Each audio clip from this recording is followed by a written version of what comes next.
اعوذ باللہ من الشیطان الرجیم بسم اللہ الرحمن الرحیم لو اراد اللہ ان يتخذ ولدا لاصطفى مما يخلق ما يشاء سبحانه واللہ الواحد القہار خلق السماوات والارض بالحق يكور الليل على النهار ويكور النهار على الليل وسخر الشمس والقمر كل يجري لأجل مسمى ألا هو العزيز الغفار خلقكم من نفس واحدة ثم جعل منها زوجها وأنزل لكم من الأنعام ثمانية أزواج يخلقكم في بطون أمهاتكم خلقا من بعد خلق في ظلمات ثلاث ذلكم الله ربكم له الملك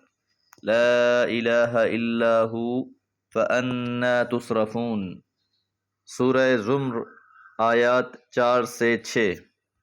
ابتدائی آیات میں یہ بات بیان کی گئی کہ اللہ تعالیٰ نے قرآن مجید کو حق کے ساتھ آپ پر نازل کیا ہے، اور جن لوگوں نے اللہ کے سوا کارساز بنا رکھے ہیں وہ تو محض اس لیے عبادت کرتے ہیں کہ یہ ان کے تقرب کا ذریعہ بن جائیں۔ کافروں کے عقیدہ شفاعت کا رد کیا گیا اور یہ فیصلہ سنا دیا گیا کہ ایسے جھوٹے لوگوں کو اللہ ہدایت نہیں دیتے۔ لو اراد اللہ، اگر ارادہ کر لیتے اللہ تعالی، ان یتخذ ولدا، کہ وہ اولاد بنا لے، اس کی کوئی اولاد ہو، بیٹا ہو، اگر اللہ تعالیٰ کوئی ایسا ارادہ فرماتے، لاصطفیٰ، تو ضرور چن لیتے، مما یخلق، جسے اس نے تخلیق کیا ہے، ما یشا، جو چاہتا۔ مشرکین مکہ کا یہ عقیدہ کہ فرشتے اللہ کی بیٹیاں ہیں، یا اہل کتاب کا یہ عقیدہ کہ انہوں نے انبیاء کو اللہ کا بیٹا مانا، ان ساری باتوں کی نفی کی جا رہی ہے، اور یہ بات بیان کی جا رہی ہے کہ اگر اللہ تعالیٰ نے کسی کو اپنی اولاد کا درجہ دینا ہوتا تو جسے وہ چاہتا چن لیتا۔ سبحانہ، لیکن وہ پاک ہے، وہ ایسی نسبتوں سے، ایسی ضرورتوں سے بہت عرفہ اور منزہ ہے، بالکل پاک ہے، نہ اسے کسی بیٹی کی ضرورت ہے، نہ بیٹے کی، اور نہ ہی کسی شریک اور مددگار کی ضرورت ہے۔ واللہ الواحد، وہ اللہ ایک ہے، یکتا ہے، اکیلا ہے، القہار، اور سب پر قابو رکھنے والا ہے، ہر چیز پر کنٹرول رکھنے والا ہے۔ تو جو لوگوں نے خود ساختہ عقائد بنا رکھے تھے ان کی نفی کی گئی۔ خلق السماوات، وہ کیسا کنٹرول رکھنے والا ہے؟ خلق السماوات، اس نے تخلیق کیا ہے آسمانوں کو، والارض، اور زمین کو، بالحق، حق کے ساتھ، مقصد کے لیے، کوئی چیز بے مقصد نہیں بنائی اس نے۔ یکور اللیل علی النہار، رات کو دن پر ڈھانکتا ہے، کور کرنا، ایک چیز سے دوسری کو ڈھانپ لینا، تو اللہ تعالیٰ دن کو رات سے ڈھانپ دیتا ہے۔ وَيُكَوِّرُ النَّهَارَ، اور دن کو ڈھانک دیتا ہے، علی اللیل، رات پر۔ اور یہ منظر ہر انسان روزانہ اپنی آنکھوں سے تکتا ہے، یہ اللہ تعالیٰ کی بہت بڑی قدرت ہے۔ وَسَخَّرَ الشَّمْسَ، اس نے مسخر کر دیا ہے سورج کو، والقمر، اور چاند کو۔ تو یہاں یہ کوئی غلط فہمی میں نہ رہے کہ اللہ نے یہ کائنات بنانے کے بعد کوئی گوشہ نشینی اختیار کر لی ہے، یا اس سارے نظام سے الگ تھلگ ہو کر بیٹھ گیا ہے، بلکہ اللہ تعالیٰ سارے معاملات کی خود نگرانی کرتا ہے، ہر لمحے ہر چیز پر اسی کا کنٹرول ہے۔ کل یجری، ہر ایک چل رہا ہے، لأجل مسمى، ایک مقرر وقت تک کے لیے۔ تو جو بھی یہ چیزیں اللہ نے بنا دی ہیں، یہ مقررہ نظام الاوقات کے مطابق گردش کر رہی ہیں۔ جس طرح ایک اور جگہ پہ فرمایا کہ چاند کے لیے یہ ممکن نہیں کہ وہ جا کے سورج کو پکڑ لے، اور نہ ہی یہ دن کی مجال ہے کہ وہ رات پر سبقت کر جائے۔ ان چیزوں میں جو نظام وضع کر دیا گیا ہے اس میں 1 منٹ اور 1 سیکنڈ کا بھی فرق نہیں ہے۔ اوقات نامہ اگر سال کا ایک دفعہ بنا دیا جاتا ہے تو وہ صدیوں کام آتا ہے۔ جب سے اللہ نے کائنات تخلیق کی ہے 12 ہی مہینے ہیں۔ الا آگاہ رہو، هو العزیز، وہ غالب، الغفار، او بخشنے والا ہے۔ یہ لفظ الا خبردار کرنے کے لیے، متنبہ کرنے کے لیے، متوجہ کرنے کے لیے استعمال ہوتا ہے۔ تو یہ کان کھول کر اچھی طرح سن لو، وہ عزیز ہے، وہ زبردست ہے، وہ غالب ہے۔ اللہ کے اذن کے بغیر کوئی رہائی نہیں پا سکتا، نہ ہی کسی کی کوئی شفاعت کام آ سکتی ہے۔ وہ خود غفار ہے، جو بھی اس کی طرف رجوع کرنے والا ہے اسے بخشنے والا ہے۔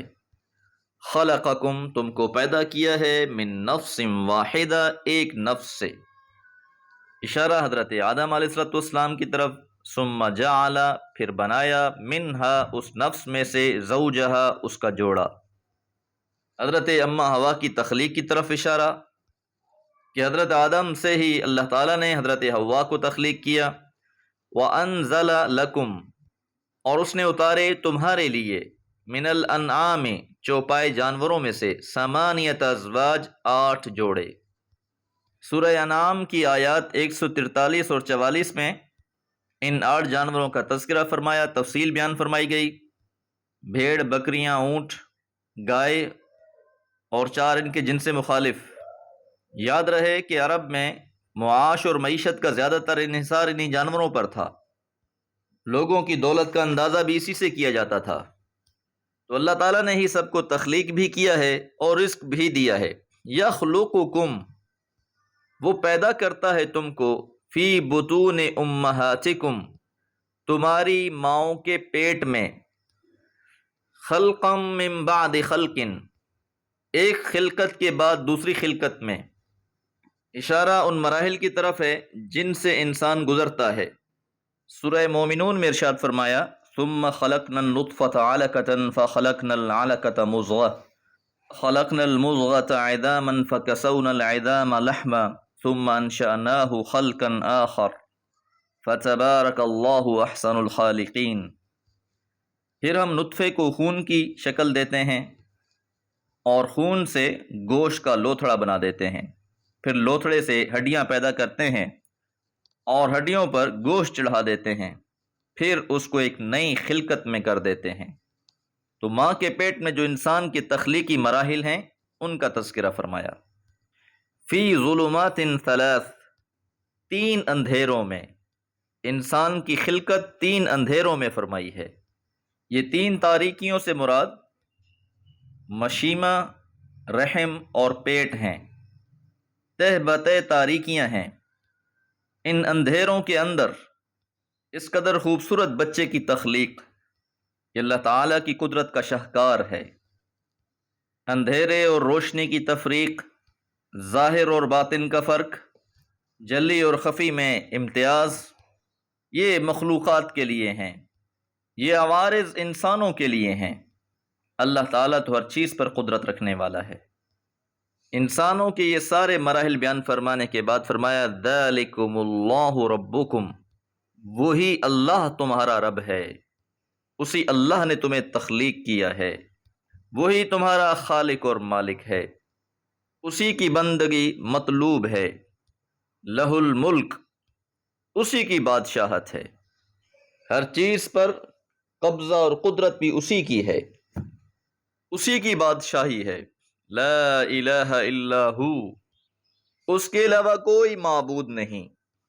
اگر تم نے اس کے سوا کسی کو معبود سمجھ رکھا ہے، کسی کو اپنا کارساز سمجھ رکھا ہے، تم سمجھتے ہو کہ کسی اور کو راضی کر کے بھی بچا جا سکتا ہے، کسی اور کی بندگی کر کے بھی پناہ حاصل کی جا سکتی ہے، تو پھر یقیناً تم بہت بڑے دھوکے میں ہو۔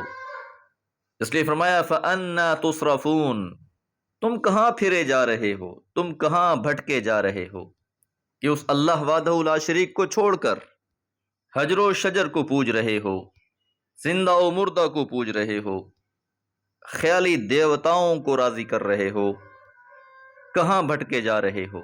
قرآن مجید اللہ رب العالمین کا تعارف پیش کر رہا ہے۔